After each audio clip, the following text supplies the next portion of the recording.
All right, well, we're rolling.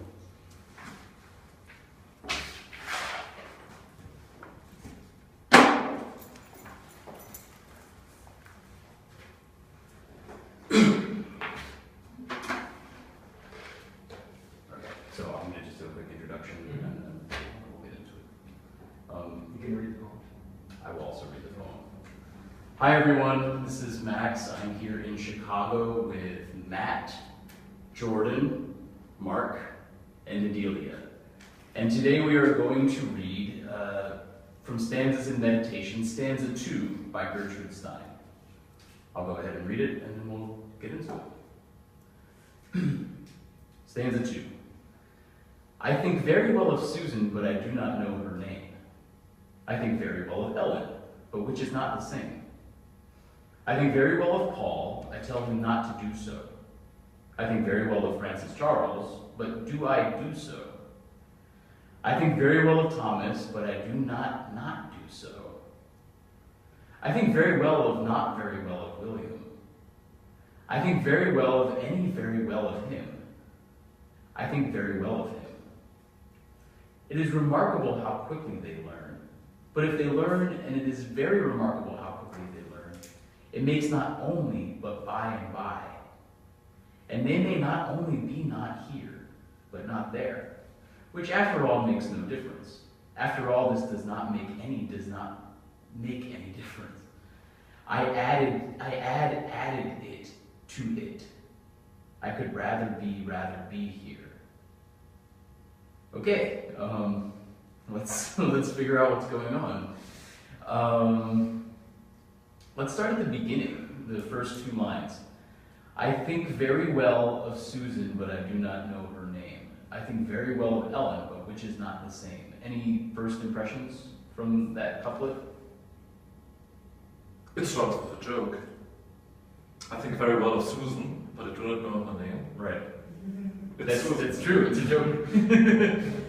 What does that mean to think very well of Susan but not to know her name? It's a joke, but what is she? Why is she making that kind of joke? Especially in a poem where the first half is all about names of people that she seems to know. Any thoughts on why she would make that joke right at the beginning about knowing somebody but not their name? I feel like the first thing I thought when I saw all these names and the first line was, like, it brought me back to the thing we read about her in nouns.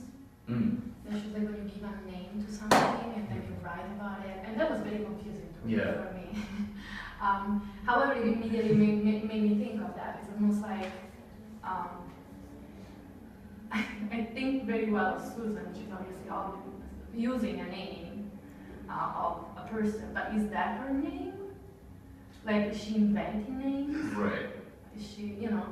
It's a little bit like, well, you haven't gotten there, but there is the poem I Know a Man by Robert Creeley, which is a very similar thing that happened. Right? He may or may not know the name of somebody that he calls John. So it seems to be a sort of similar thing happening here, but I like what you're saying about the noun and the naming of things. The naming of things versus what their names might be. It's a little bit complicated, but it's Stein, and that's why. And she said, like, a name can be a noun or a name can be appropriate or inappropriate. So maybe if she's dealing with that, it's like, is that an appropriate name for that person? I don't know. So this person for her is just, she's a Susan. Yeah. Like, you're Susan. I don't know if that's her name, but you're Susan to me. That's what I mean. I think, yeah, Mark. Having in mind that Gertrude Stein also writes about perspectives, she brings in different perspectives of who these people are.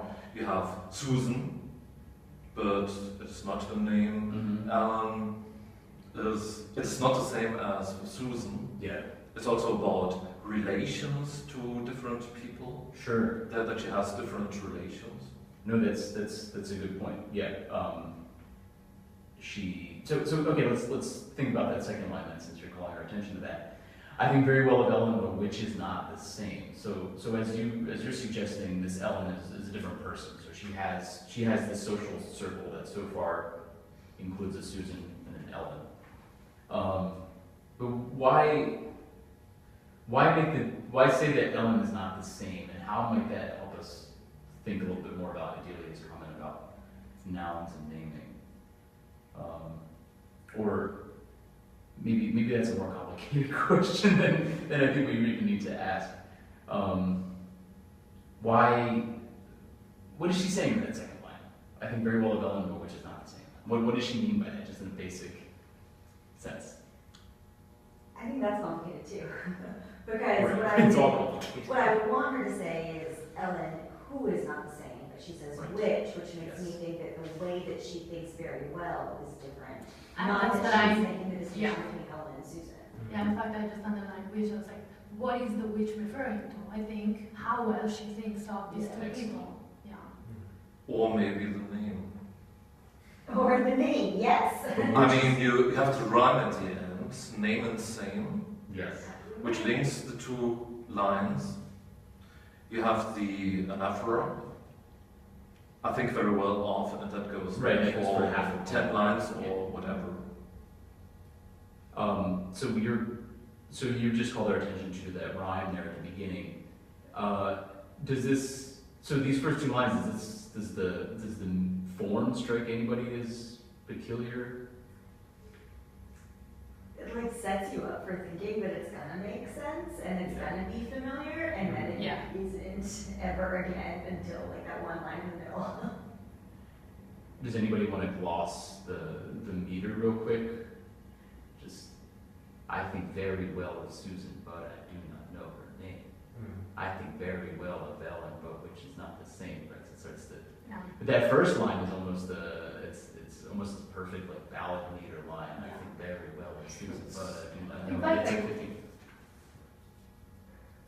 Yeah, so it's perfect. It's 8 and it's 7. I think very well of Susan, but I do not know her name. Yeah, it's perfect ballad meter. And when I was reading, it kind of sounded like a children, how do you call them, nursery rhyme, Yeah. something like that.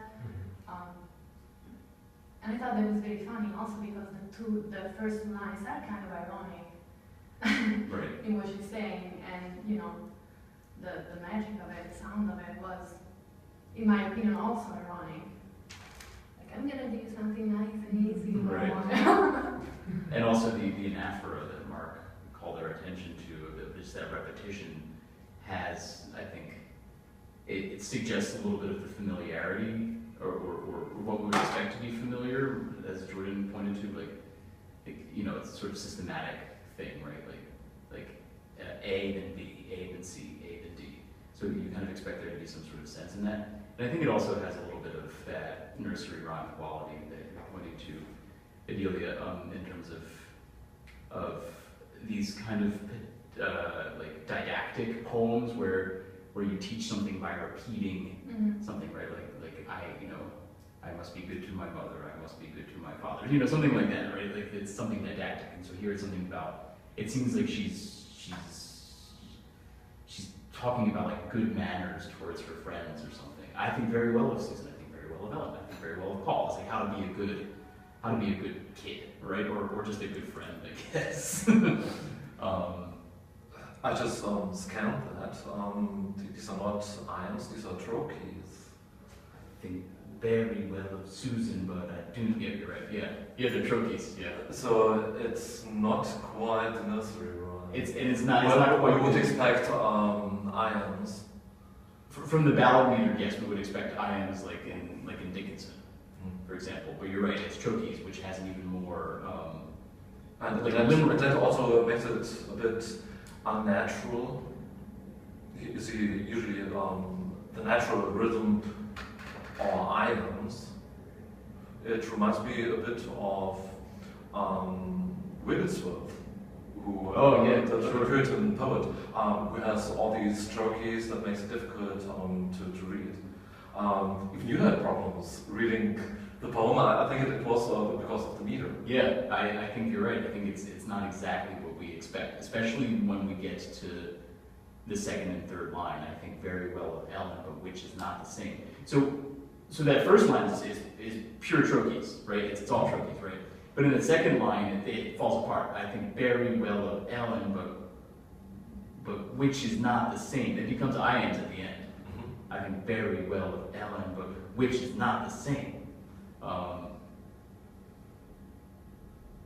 So it starts to change already there.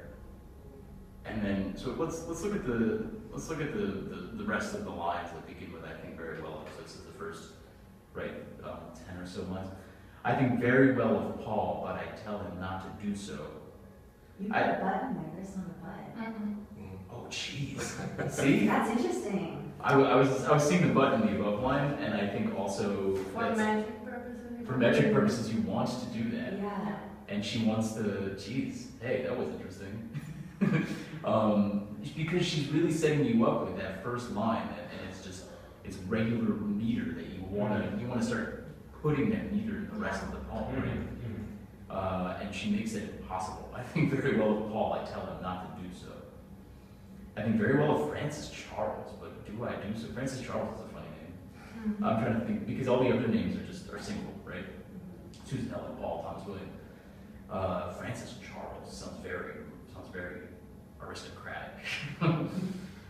I think very well of Thomas, but I do not do so. So what's Not I Thomas. do So not. it's not. do This poem's like, this is a tough one to read in the morning.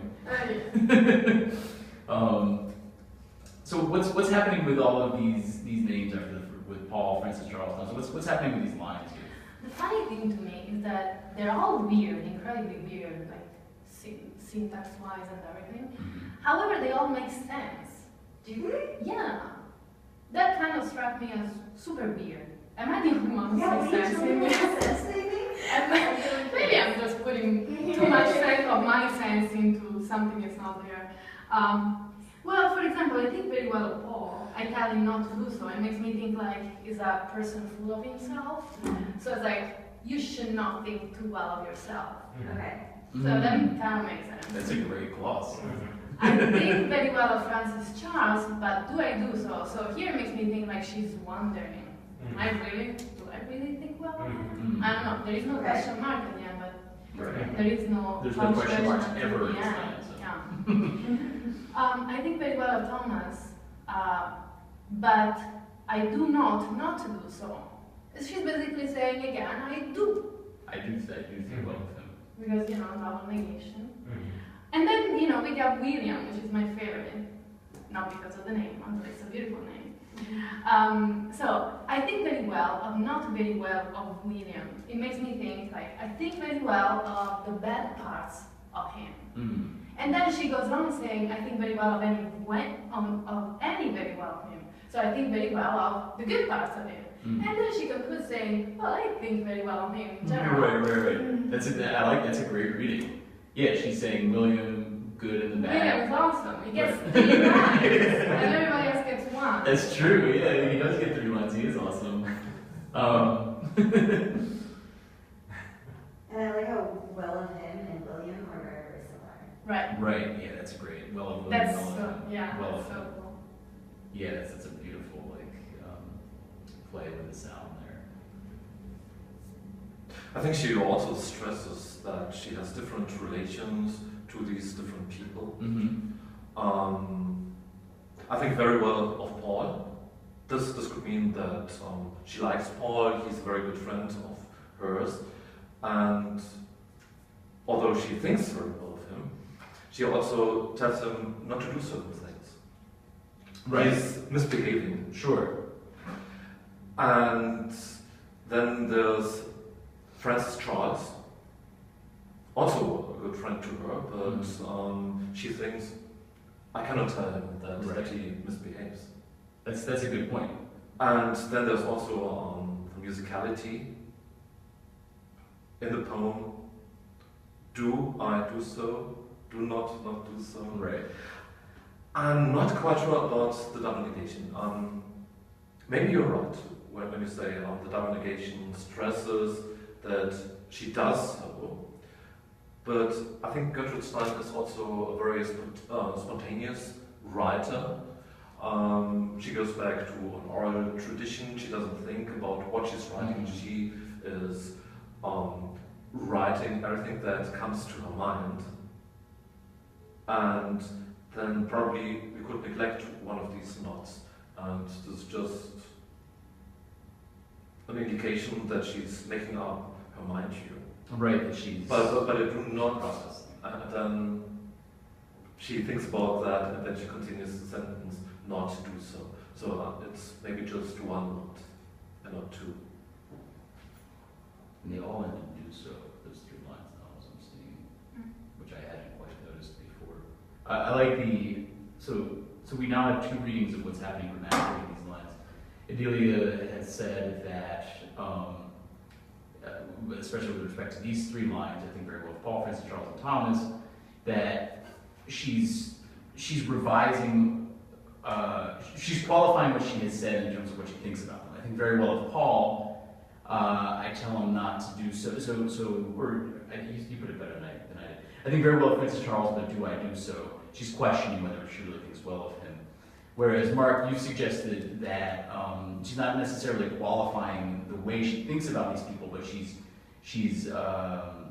further explaining the relationship she has with all these people that she thinks well of. So I tell him not to do so indicates some sort of relationship she has with Paul in terms of she's able to discipline him or tell him what he can do, right? So be some sort of like moral authoritative figure with him, whereas she's not that with Francis Charles. Right, and that's what you cannot tell everybody. Right. So not all of these. She doesn't have the same relationship with all 3 of these men. And then with William, who's awesome, she has a much more complicated relationship. She seems to be able to do a few different things. Well, William is just like full of. It's like I love your good sides and your bad sides and you as you are. And all of your very wells and your not very wells. Yeah, that's how I read it. I don't know. Who's him? Repeated twice. Is it William? Well, as we pointed out, the well of him sounds like William, so it would seem like it is. But is that of anybody? It could be. It's not clear. I think very well of any, very well of him.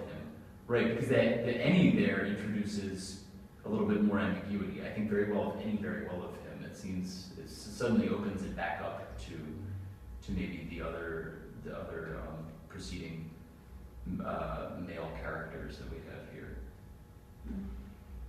Let's. Also, can I say something? I just like because someone said something about the men and the women. Like I seem to just like generally. The first 2 lines are dedicated to women, and the following are dedicated to men. And the funny thing is that the women sentences are much more clear and precise, while the ambiguity comes in with the men. That's a really good point. That's true, right? Those first 2 lines, in addition to having the regular meter, setting us up, and as well as the rhyme, and setting us up to think that this is going to be a somewhat more traditional poem. Formally, that all falls apart as soon as the male characters are introduced, and things also become a lot more difficult in terms of what's going on. And I think if we're talking about the relationship that she has to the people she's naming, with the women, it's very different. Like, so she maybe doesn't have a relationship with Susan if she does not know her name. And then Ellen is still a weird line because it's not really saying anything other than it's not the same. Right. And we don't know what that refers to really. So I don't really have a sense of that relationship other than the think very well, which is sort of like standard. So like not interesting or useful information. I forgot to look that up. Isn't there a poem by Gertrude Stein about a certain Susan? Ooh, I don't know off the top of my head. About Susan? I'll look that up. I think there's a poem where the name comes up. Does anybody know who these people are?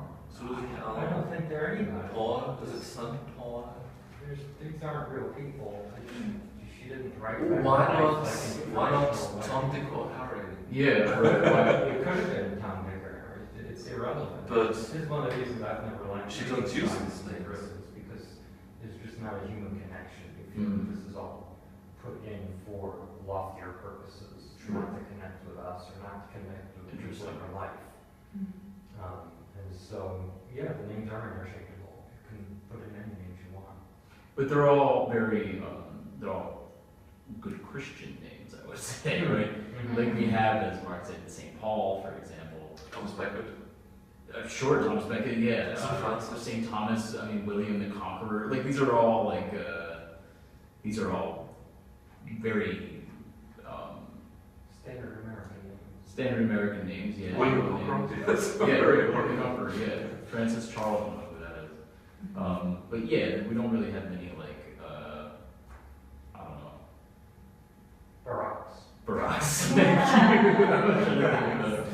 Right. So she seems to have a very like white American circle here that she's speaking to, or white European at the very least.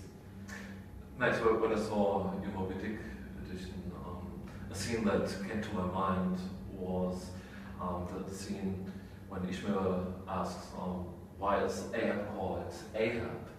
And he gets the answer that Ahab didn't name himself. Yes. And there's no reason why it's called Ahab. And throughout the novel, everybody knows there is a reason why it's called Ahab, and he behaves like King Ahab. I just read that passage, so I know exactly what you're talking about. Yes. He's quick. Ishmael's immediately reprimanded, and he didn't name himself. Yes, but it's the same with the first line. I think of Susan, but I do not know her name. Why is she named Susan? Why is Ahab called Ahab? Right. She may be sending us, unlike Melville in Moby Dick, where the names have so much meaning of all of the characters.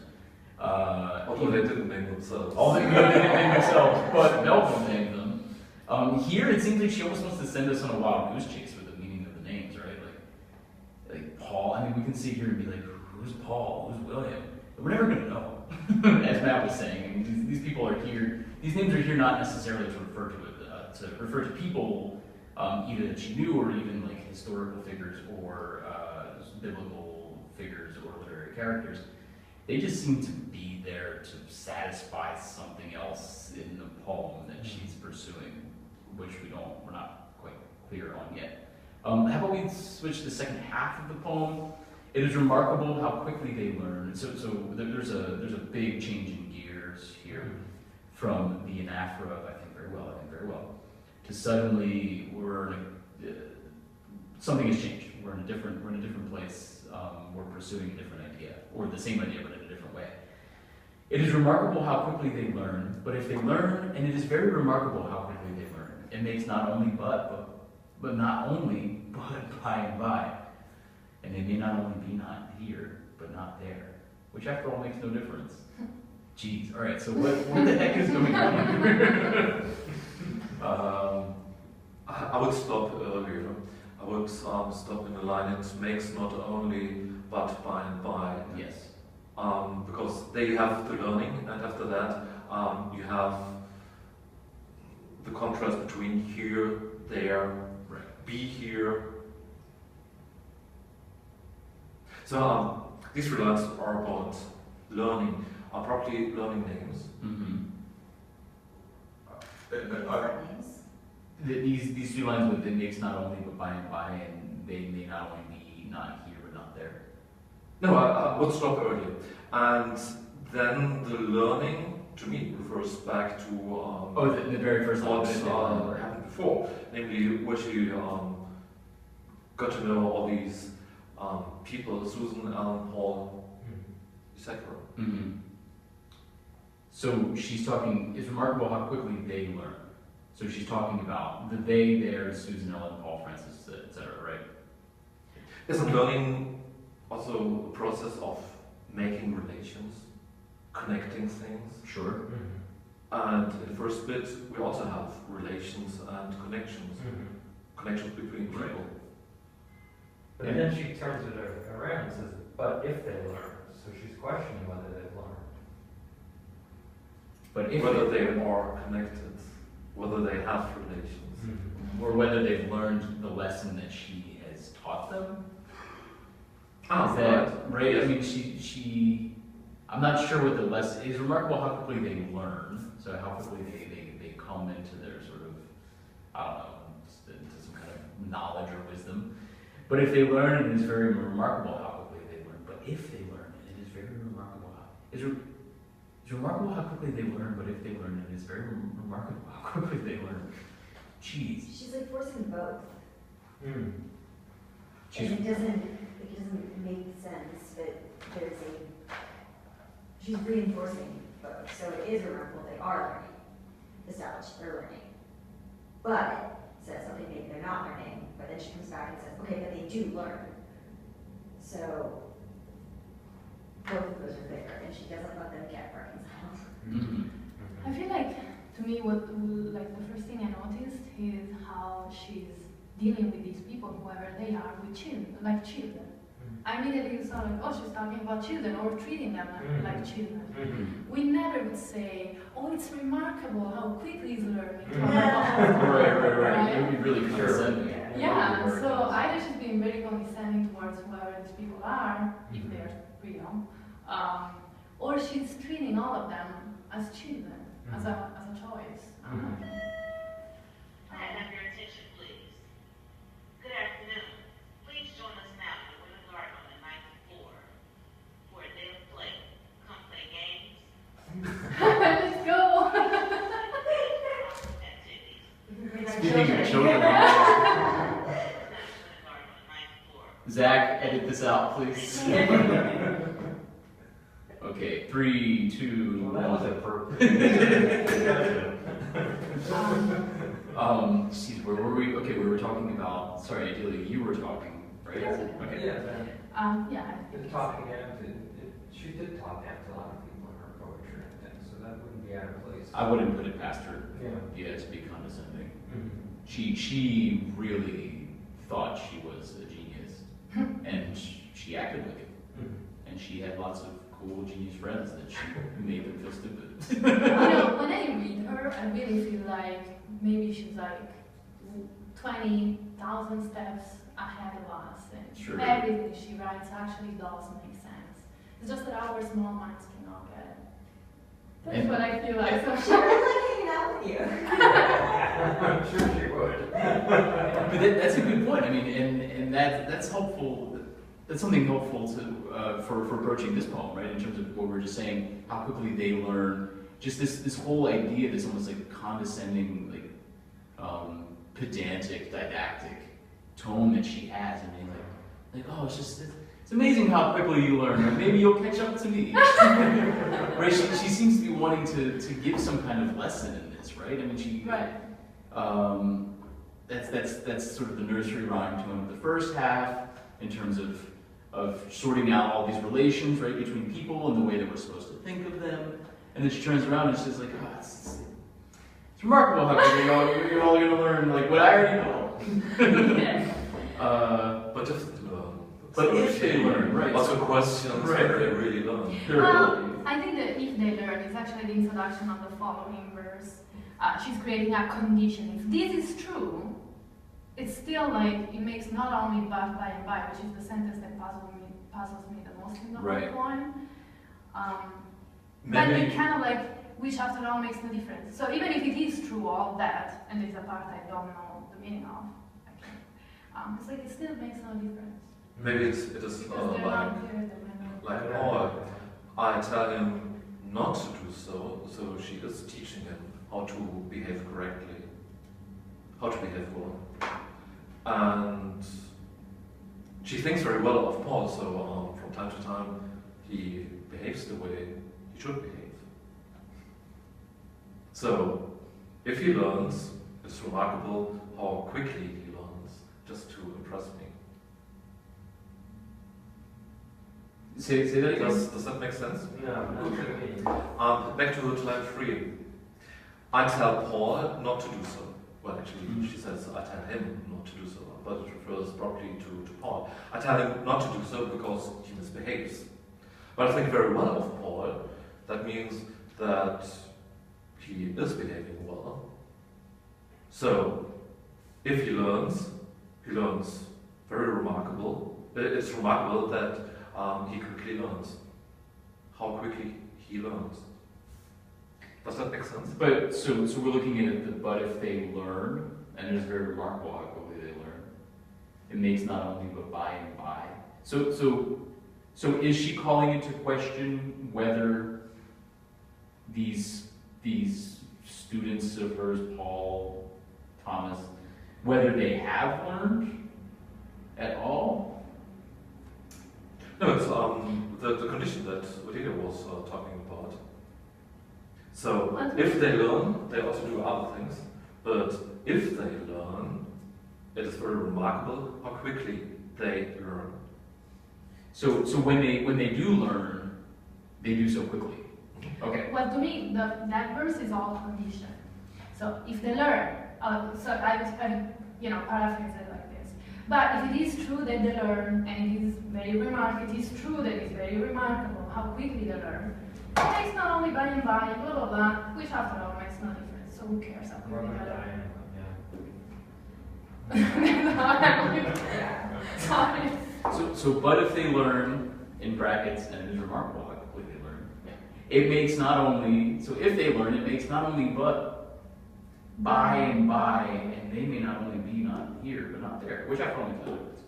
This is like, I know this is, we're supposed to be sort of timeless, but this is almost like a Trumpism. Like it's, it's just remarkable, folks. It's remarkable how quickly they learn. But if they learn, and then they do learn, it's remarkable how quickly they learn. It makes not only but by itself, it's a total Trumpism. It's really strange. So maybe he's a genius after all. It's sad, we don't understand. This kind of like constantly qualifying what she's saying. It's like, I'm going to make this assertion, but maybe it's not true, but it is true. And because it's true, then maybe it's also is. And it's just this back and forth that makes almost like no sense. Maybe the only reason is musicality. Which is That actually there's also playing again with sounds. You have She wants the that alliteration with the B's. The many repetitions, remarkable, quickly. But by and by, yeah. It's true, there's a really music. Learn. So how about those three short lines, and they may not only be not here, but not there, which after all makes no difference. It's beautiful. I like that. To me, it is about existence, human existence in general. They may not only be not here, but not there. There's somewhere. They're somewhere. Somewhere Yeah. in between. They exist. But it's like expressed in negative. Right. Yeah. It's also a little, it's a play on neither here nor there, which means that there's no difference, right? Mhm. Like, it's not here nor there, it doesn't matter. Mm-hmm. But she's inflating it or expanding it in this way that does start to get some of these like more like intellectual, existential meanings that Mark you've pointed to in terms of, the quality of not being here, not being there, but being somewhere, of existing.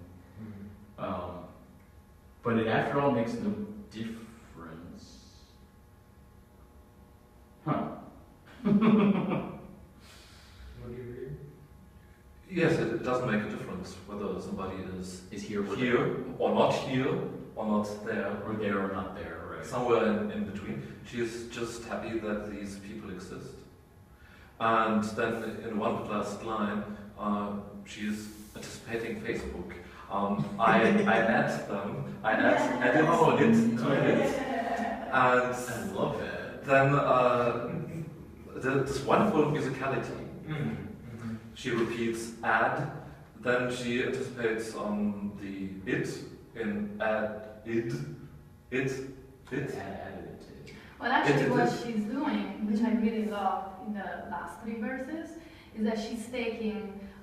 Okay, so the sentence, for example, the third to the last sentence would be after all, this does not make any difference. So she takes the words does not make any, which are like, and just repeats them after any. She does exactly the same to next to the last sentence, because the sentence would be I add to it, added it, so, okay, She's added it. yes, to it, which is what she did first in the sentence earlier, and now she's doing it again. I could rather be here, so she takes again, be rather, and she puts it again in the middle. Mhm. So it becomes, I could rather be here. I added to it. I could rather be here. Something like that. Yeah. Jeez. So it's like she's taking part of the sentence, and just when it ends that part, she repeats it again, and then concludes the sentence normally. And basically, the next to the last sentence, she's telling us syntactically what she's doing by adding the word added it. Mhm. So I add to it, and so she's adding, as she's adding to something, she's adding to the sentence. Yeah.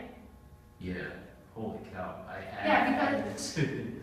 So To me, it gives more stress to rather be, to exist. I could rather be